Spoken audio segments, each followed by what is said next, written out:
विपक्षी दलों ने एक गुट बनाया था बीजेपी को हराने के लिए, लेकिन बीजेपी अब कहीं उनके भाषण में नजर नहीं आती। अब बात आ रही है सनातन संस्कृति को मिटाने को लेकर। जब कहीं बात होती है तो मीटिंगें होती है तो वहाँ पे टीका मिटाया जाता है, भाषणों में सनातन संस्कृति व हिंदुओं को खत्म करने की बात की जाती है।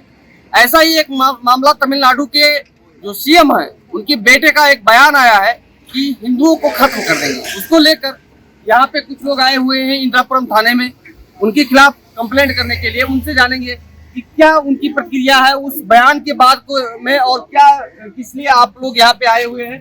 तो सबसे पहले मैं वरुण जी के पास चलता हूँ। वरुण जी, आप यहाँ पे आए हैं, क्या मुद्दा है, किस लिए आप यहाँ पे आए? देखिए भाई साहब, हमारे देश के अंदर अभी अभी आप देख रहे हैं कि कोई भी अगर धर्म के खिलाफ किसी भी प्रकार की टिप्पणी होती है तो रातों रात अराजकता फैलाने की धमकी दी जाती है। आज इतनी बड़ी टिप्पणी है जो तमिलनाडु के चीफ मिनिस्टर के बेटे ने आज सभी पूरे सनातन धर्म के खिलाफ दी है, और 80% हिंदुओं की आबादी है इस देश में। अगर उनका समूल से कोई नाश करने की धमकी देता है और उसके बाद भी चैन की नींद सो पा रहा है, तो इसमें सभी जितने इंस्टीट्यूशन है, जितने संस्थान है हमारे देश के, उनको सोचने की जरूरत है कि देश जो है वो राष्ट्र बना हुआ है उसी 80% आबादी से, जिसका समूल नाश इतने आक्रांता हमारे देश में आए, उन्होंने कभी करने की बात नहीं करी। वो आए तो किसी हिस्से के अंदर करे और उनको भगा दिया गया। हमारे देश के निवासी ही अगर हमारे देश के खिलाफ ही अगर 80% हिंदुओं का समूल नाश करने की बात कहेंगे तो हमें सोचना है कि हमें करना क्या है। सुप्रीम कोर्ट सो मोटू नोटिस ले लेता है। अगर हम एक भी थोड़ी सी किसी भी धर्म के खिलाफ, अभी नुपुर शर्मा का पीछे कहा हुआ था, तो जो कहा गया, जो सत्य भी था, उसके खिलाफ उनको जो है आपने इस तरीके से प्रताड़ित किया और सुप्रीम कोर्ट ने कहा कि आप पूरे देश में दंगा फैलाना चाहती हैं, जो आपने इस प्रकार की टिप्पणी कर दी। क्या इससे दंगा नहीं फैलेगा?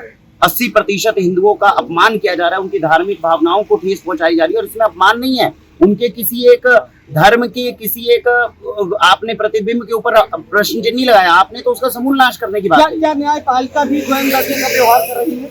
नहीं कर रही है। अगर होता तो मुझे ये उम्मीद थी एक हिंदू होने के नाते, एक भारतीय नागरिक होने के नाते, कि अगर होता तो अभी तक उनके खिलाफ मल्टीपल FIRs और मल्टीपल उसके खिलाफ संज्ञान लेकर खुद कोर्ट उनके पास में पहुंच चुका होता कि आप इतने जिम्मेदारी के इतने दायित्ववान पद पर बैठकर आप इस तरह की कैसे बात कर सकते हैं। और सबसे बड़ी बात, ये कोई ऐसी बात नहीं है जो ऐसी ही कह दी गई। मैं अभी आपको इंटरव्यू दे रहा हूँ, हो सकता है मुझसे कोई गलत भाषा निकल जाए, कोई गलत शब्द निकल जाए, उसका समर्थन सोशल मीडिया पे जाके बोलना, 3 दिन तक लगातार ये कहना कि जो हमने कहा वो बिल्कुल ठीक है, ये बताता है कि जड़ें कितनी गहरी है इस देश में गद्दारों की। ये देश में गद्दारी, ये देश से गद्दारी है, इसके खिलाफ देशद्रोह का मामला बनना चाहिए। देश की 80% अगर जो मेजोरिटी है उसका ही समूल विनाश करने की कोई बात करता है, इसका मतलब पूरे देश के खिलाफ एक बहुत बड़ी साजिश है जिसको रचा जा रहा है। इस षड्यंत्र का भांडाफोड़ होना चाहिए और ऐसे लोगों को उठाकर सीधा कारागृह में डालना चाहिए। ऐसा हमारे देश की हर एक न्याय व्यवस्था से निवेदन है। राहुल गांधी मोहब्बत की दुकान खोलने चले थे और आज इस तरह से बयान जो आ रहे हैं, क्या यही मोहब्बत की दुकान है? देखिए, राजनीति को इतना इन्होंने, जिसे बोलते हैं ना, कि निर्बलता जो है वो इतनी ज्यादा गहरी हो चुकी है। राहुल गांधी मोदी विरोधी होते होते कब हिंदू विरोधी हुए, कब देश विरोधी हुए, कब राष्ट्र विरोधी हुए, उन्हें पता ही नहीं चला। और ऐसा केवल राहुल गांधी के साथ नहीं है, ये इंडिया का जो संगठन इन्होंने बनाया है, ये देशद्रोह की दूसरी परिभाषा बन चुका है। और आज इनका लक्ष्य जो है वो केवल मोदी को हटाना नहीं, ये हिंदुओं की संस्कृति को हटा देना है। ऐसी टिप्पणी कोई पहली बार नहीं, लगातार बार बार की जा रही है। एक और बात मैं ध्यान में दिलाना चाहता हूँ, अभी मोदी जी गए विश्व पटल के ऊपर, हम G20 कर रहे हैं, अमेरिका गए, अमेरिका ने जाके सबसे पहला सवाल क्या पूछा, आपके माइनॉरिटी कितनी सुरक्षित है। आज हम इस मंच से अगर ऑडियो जाती है और वीडियो जाती है तो अमेरिका से ये पूछा जाए, आप हमसे पूछोगे हमारी मेजोरिटी कितनी सुरक्षित है? बिल्कुल। उन्होंने बोला आपका लोकतंत्र जो है वो आपका व्यवस्थित नहीं है। पूरी दुनिया में ऐसा लोकतंत्र नहीं मिलेगा जहां की मेजोरिटी को कोई हटाने की धमकी दे और उसके बाद हम केवल आपके साथ में मीडिया खेल रहे हैं। अगर आज हिंदू अपनी शक्ति दिखाने पे आए, 80% ये धमकी देते, 20% हम ये कर देंगे, वो बिल्कुल वो भड़काने का काम करते हैं। 80% हिंदू क्या नहीं कर सकता, लेकिन देश हमारा है। बिल्कुल, हम अपनी सड़कें नहीं जलाएंगे, हम अपनी बस, हम अपने घरों को नहीं जलाएंगे, इतनी तो हमें समझ है। बिल्कुल, देश हमारा है और हम अपनी जो सरकारी संपत्ति है या जो भी है, हम उसका नुकसान नहीं पहुंचाएंगे। भाई साहब, जिस तरह से इंडिया का गठबंधन हुआ था, मोदी का विरोध करते करते सनातन संस्कृति का विरोध, देखिए ये तो इनकी एक शुरू से ही प्रक्रिया रही है कि हिंदुओं को टारगेट करते रहे हैं, और यही अभी आपको इंडिया में भी देखने को मिल रहा है जो इन्होंने इंडिया बनाई है। मुंबई में अभी इनकी एक मीटिंग हुई, उसमें सबसे पहला बयान 24 घंटे के अंदर यही आया सनातन को लेकर के, कि सनातन को जड़ से खत्म करो, ये बीमारी की तरह है। और हम जो सभी लोग आए हुए हैं, हम इस वजह से आए हुए हैं कि उदयनिधि के खिलाफ हम FIR दर्ज कराने के लिए आए। अगर FIR दर्ज नहीं हुई तो आगे का आपका क्या रणनीति है? हम देखिए हमारा जो है सैसनों हम शुरू से रहे हैं। हमारा ये तो नहीं कि हम गाड़ी फूकें, हम तोड़ फोड़ करेंगे। हमारा सही नियम रहा है कि हम शांतिपूर्वक धरना प्रदर्शन करते रहेंगे जब तक इसको अरेस्ट नहीं होगा, जब तक हम चुप नहीं बैठेंगे। जी, बहुत बहुत धन्यवाद। भाई साहब, आप यहाँ पे आए हैं, क्या मांग है आपकी? और जो है अगर ये कंप्लेंट लेने के बाद कोई कार्रवाई नहीं होती है तो आगे की आपकी रणनीति क्या रहेगी? आगे हम इस पे धरना प्रदर्शन करेंगे और दबाव बनाएंगे प्रशासन की वो करें, क्योंकि ये जो बयान दिया गया है ये लिखित में बयान दिया है। ऐसा नहीं कि जबान जो है फिसल गई कि भी कह सकते हैं, ऐसा नहीं है। बाकायदा उसको बनाया गया पहले और तब इसको बयान दिया गया। तो इसकी हम बहुत निंदा करते हैं। वरुण जी से मैं एक सवाल और पूछूंगा कि दक्षिण भारत में ही हमारे जो सांस्कृतिक झलक दिखाई देती है वो दक्षिण भारत में देखी जाती है, बड़े बड़े मंदिर जी, बड़े बड़े मठ। लेकिन जब वहाँ के मुख्यमंत्री के बेटे ऐसी भाषा का प्रयोग करते हैं, हिंदुओं को खत्म करने की बात करते हैं, तो वहाँ के मंदिर क्या सुरक्षित रह पाएंगे? ये हमारे देश का आज दुर्भाग्य है।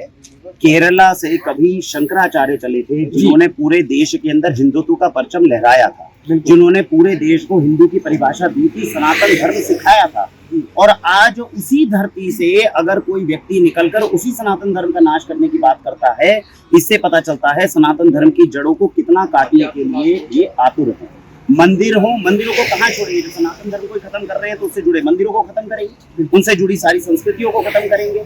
ये आज हमारे देश की पूरी जिम्मेदारी बनती है। इस प्रकार की कोई भी टिप्पणी पूरे देश में बर्दाश्त नहीं किया जाए, चाहे संविधान के हाथ मजबूत किए जाए, चाहे न्यायपालिका से गुहार लगाई जाए। हर थाने के अंदर मल्टीपल FIR इनके खिलाफ होनी चाहिए। और जितने ऑडेसिटी के साथ उन्होंने बोला है कि मेरे खिलाफ कितना भी मुकदमे कर दो, मुझे फर्क नहीं पड़ता है, इतनी ज्यादा कड़े दंड होने चाहिए। इनके खिलाफ देशद्रोह के मुकदमे होने चाहिए कि आज के बाद इस प्रकार की टिप्पणी और ऐसी ऑडेसिटी दिखाने से पहले ये 4 बार से। जी बिल्कुल, हमारे साथ में नारी शक्ति भी मौजूद है। जो नारी शक्ति मातृशक्ति हमारी होती है, ये भी जो है आज यहाँ पे आई हुई है। मैं इनसे भी जानूंगा कि आप यहाँ पे आए हैं, आगे का जिस तरह से बयान दिया गया, इस बयान को आप किस रूप में देखते हैं? बहुत ही निंदनीय है। जब हम अपने सनातन धर्म की रक्षा करने के लिए आपने हिंदू धर्म में जन्म लिया है और उसी के बारे में आप टीका टिप्पणी कर रहे हैं, बहुत ही निंदनीय है। मैं आज आपके चैनल के माध्यम से उन सभी इंडिया टीम की टुकड़े गैंग से पूछना चाहती हूँ, क्या आपने इस पर अभी तक कोई स्टेप क्यों नहीं लिया? कहाँ गए राहुल जी, कहाँ गई सोनिया जी, कहाँ गए वो आम आदमी पार्टी के केजरीवाल जी, और कहाँ गई वो ममता बनर्जी, कहाँ गए वो खड़गे जी, जिनके बेटे ने इतना बड़ा बयान दे दिया? और उनके बेटे जो है उन्होंने भी अभी एक बयान दिया है, प्रियंक जी ने भी उसका समर्थन किया है उदयनिधि जी का। मैं ये पूछना चाहती हूँ इस वीडियो के माध्यम से, इस चैनल के माध्यम से, कि हिंदू सनातन धर्म का अपमान करने के लिए कांग्रेस पार्टी शुरू से ही आतुर रहती थी और आतुर है और आतुर रहेगी।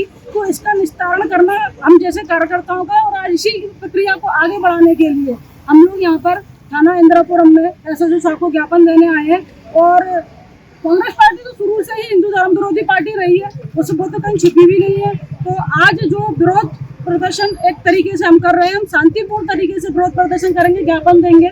अगर हमारी अपील को पूरी नहीं करी जाएगी तो जैसा कि अभी हमारे हिंदू वाहिनी के कार्यकर्ताओं ने भी बताया कि हम शांतिपूर्ण तरीके से करते हैं। हमारे अंदर के ये नहीं है हम गाड़ी ठोक दी, ये कर दी, बहुत शांतिपूर्ण तरीके से करेंगे। और जब तक करेंगे जब तक कि ये उदयनिधि अपने बयान को वापस नहीं ले लेते। तो आपने देखा कि उदयनिधि के बयान के बाद हिंदू संगठनों में आक्रोश है कि जिस तरह से अगर हम किसी दूसरे संप्रदाय या किसी मजहब पे अगर टीका टिप्पणी करते हैं तो न्यायालय से लेकर पुलिस प्रशासन सभी एक्टिव हो जाते हैं और एक तरफा कार्रवाई होती है, चाहे वो नुपुर शर्मा हो, चाहे वो गुजरात से काजल हिंदुस्तानी हो। लेकिन जब वही बात हिंदुओं के ऊपर होती है, कोई टिप्पणी करता है हिंदुओं के ऊपर या सनातन संस्कृति के ऊपर, तो उस पर कोई भी कार्रवाई नहीं होती है। उसी कार्रवाई को लेकर आज यहाँ पे कार्यकर्ता आए हुए हैं। बने रहिए स्वास्थ्य सहारा के साथ। जय हिंद।